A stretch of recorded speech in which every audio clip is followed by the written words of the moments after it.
Hi, this is Pastor Harley Wheeler with the Broadway United Methodist Church.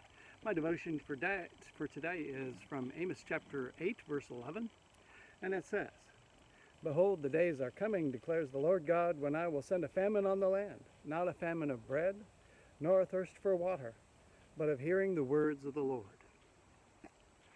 Now, God is telling the people in Amos's day that while he's been telling them of some great disasters to come, and certainly some of the people have been saying, well, what more could Amos come up with? He's talked about the destruction of cities. He's talked about the exile of populations. He's talked about the death of battle and plagues that would follow disasters like that. He says, I will send a famine.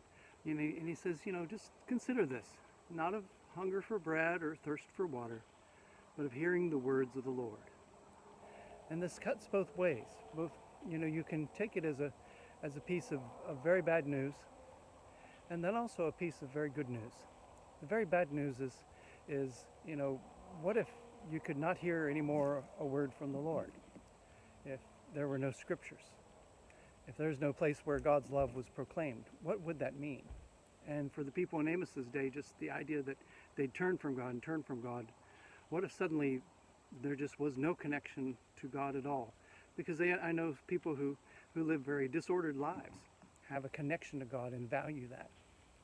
But a famine of hearing the words of the Lord, a final disaster of being cut off even from the communication of his love, even if you've been scorning that communication.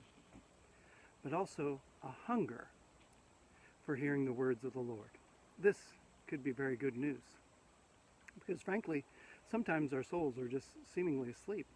Sometimes we don't seem to be even attempting to respond to God the way we should, or to take what He has given us, this life, and turn it over to Him in a constructive way. What if God gave you a hunger to hear His words? What change would that make? This would be the change that the disobedient and faithless people need.